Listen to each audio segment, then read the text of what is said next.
Nam Yoho Renge Ko. Nam Yoho Renge Ko. Hi, it's me, Michael J. Long. Um, you know, geez, that's a funny one right there. Nam Yoho Renge Ko. Do do do do do do do do. I'm just trying to think. My views have evolved over just since I first started this with the Federal Reserve banks and so on and so forth. And then I hadn't posted any YouTube videos in a while.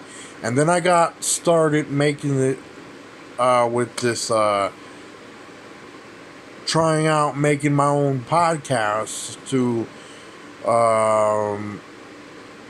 Anchor.fm, which, by the way, they got bought out by Spotify, but that's a separate issue. They're allowed to do that, to buy out, you know. So, I started out as a conservative, and then, but my views have evolved over a period of time. Starting out as a conservative, being against illegal immigration, wanting increased border patrol with the wall up and the whole 9 yards and the checkpoints all over the United States. But we pretty much have that now. And, well, the result is that a lot of innocent people are being, just because of their skin color, being thrown out of the country like there's no tomorrow. And there's got to be a better way to handle an issue like that, especially an issue that's been on the decline since the 70s, according to the Reason Foundation and all that. But my view, I noticed that when I first started out, it was like a ritual. I was citing the more conservative sources of information, you might say. So if you look at all my earlier videos on YouTube, you will see, this anti-free trade and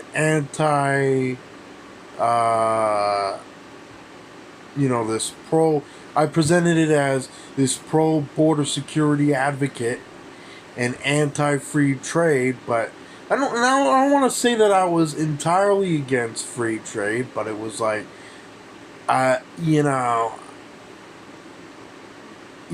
guess you could say I was mainly against free trade without having realized that I was against free trade at the time.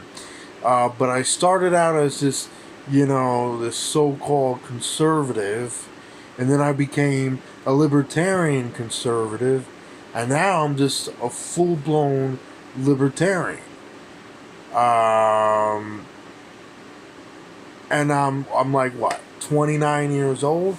And when I first started in politics, I was introduced by my mother. I had to have been around 16, and my first video was about when I was 17 years old. So I was just pretty much a kid, but my views have enveloped from my earlier videos dating back as far as 2012. I may have even been 21 or my last round of videos on YouTube. 21, 22 years old. And I probably should, going from that to now being a full-blown libertarian is how I've described, I guess you could say I've kind of grown out of the conservative emphasis. I don't think I've fully grown out of how to handle immigration, but I feel like there's better ways to handle it now besides putting a wall up, which is going to cost a lot of money, which I don't think I ever thought I saw myself as. I guess my views have evolved, and they've evolved to to what I consider a much better standard. And I guess as you get older, you know, your views tend to change with information that you are presented. And what's often not looked at is why a person believes what they believe, whether it's on immigration, whether it's on healthcare. We often look at people and we're like, oh, this person's against illegal immigration, this person's against free trade, this person's against this person favors this, that, and the third, whatever. But we don't look at why the person, favors or opposes a particular political view. We don't often look at why some or many would impose religion and mix that into their politics. We don't know much. The best person that can run your life is yourself. And, the best person that knows you more than anybody else in the whole entire world is you and nobody else. Really, we have, if you really want to consider yourself, I guess I consider myself to be a minarchist libertarian, but radical in the way that I present it. But there are those that are anarcho-capitalists, and I guess the difference in the train of thoughts, even within the realm of libertarianism, between those that are anarcho-capitalists and those that are, libertarian, but also minarchist, is that a minarchist wants to have the least amount of government with the least amount of taxes, where all people are free, but you have very basic structures of government, but you don't have anywhere the level of government that we have in this country. So how do I go from being this conservative, pro-Constitution party type person to now someone that supports the Libertarian Party? Or why do I hold the views that I have? What makes up my belief structures? And I think that's a question that we have to ask all of ourselves is, why do we believe and think the way we do? And in part, it's how we're brought up, it's how we're raised. But if we're open-minded enough, we can break out of this two-party box that everyone has to vote for a Republican, and then everyone has to vote for who isn't in favor of conservatism, then has to turn around and vote for the Democratic Party and the liberals and all that. But nobody has ever asked themselves, like, if they ever favor a particular issue as to why they favor a particular issue. And let's be honest with ourselves. Most of us either are conservative or liberal, depending on who has raised us up, our parents, our families, most of our parents and our families and all that. What do they listen to the most? They listen to TV, they listen to radio, they read newspapers, right? There's a whole established way of getting information out that influences how one person thinks over another. And this may explain why we've had Democratic and Republican Party rule for the past 200-something years. You have to keep in mind, though, that ever since the first ballot access laws came about, it was really designed to keep people from voting who may have been a different skin color. In this case, the Afro-Americans. And then in the 20s and 30s and the 50s and 60s and so on, it was about, preventing the communists from getting elected and all that. But really, all these strict and hinged ballot access laws to the media, it only hurts other parties that. But I guess, somewhere along the line, I've been a big fan of the Ron Paul campaign. 2008, I really didn't know much about him. And then 2012 comes around. By then, I'm more amped up to support Ron Paul than I ever was before, and he was running for president at the time. Well, but one thing I never knew about him was the fact that he ran for president on behalf of the Libertarian Party in 1988, shortly after running for Congress as a Republican and winning. So then he runs as a Libertarian on behalf of the Libertarian Party in 1988 for president.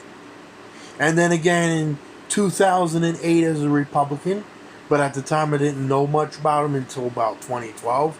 And I lived in Texas from 2002 when I was a minor to 2013. And then I came back to my home state of New York at age, I don't know how, 2013.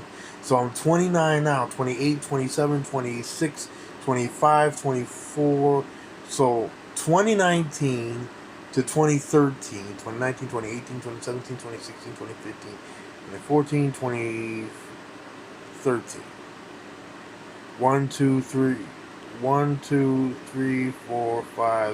7 years. So 7 years ago, 29, 28, 27, 26, 25, 24, 20. So I had to have been about 23 years old. Now I'm 29. So I've been back in this,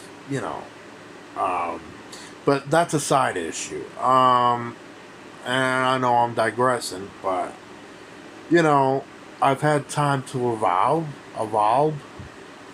however it is you say it.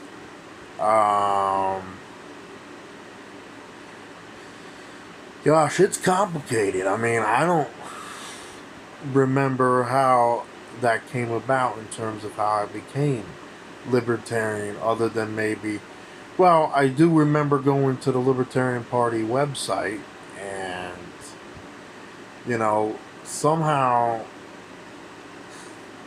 I guess the branding of the website and the logo I was most fascinated with. So I was able to read a lot of their policy stances, and then even some of the issues that I didn't agree with at the time. The way they would explain it's like, well, yeah, I can kind of see that being the case. Or yeah, I guess it kind of makes sense. Or then it went from that to it makes sense, I guess, and that may explain how my views have changed over time. And I actually have to say, I've actually enjoyed being a libertarian and being associated with other libertarians like Larry Sharp and Alex Merced, and you meet a lot of cool people when you go to the state conventions and then the national convention. You meet people you otherwise wouldn't know. So yeah. Then when you see that they're not bad people, they're not the evilest people that most people come to believe, it's like, wow. So, yeah. I guess it takes being open-minded to kind of have a view shift over a period of time and all that. So, yeah. If you like what you see, please feel free to subscribe to my YouTube channel, Michael J. Long on the Issues podcast. And please hit the subscribe button. I can guarantee you will not regret it. And if you don't, you won't regret it because, at least I'm going to try to upload as many videos relating to my podcast, whatever new episodes I make, maybe occasional inspirational videos, whatever. I I gotta say though, I haven't I don't think I've made a new podcast episode since June 21st. So, but whatever content I decide to make at that point. So, yeah, please hit the subscribe button if you like what you see, and also like, you can hit the like button on below. Um, that's pretty much it. Michael J. Long here. Thank you for joining me. Appreciate it.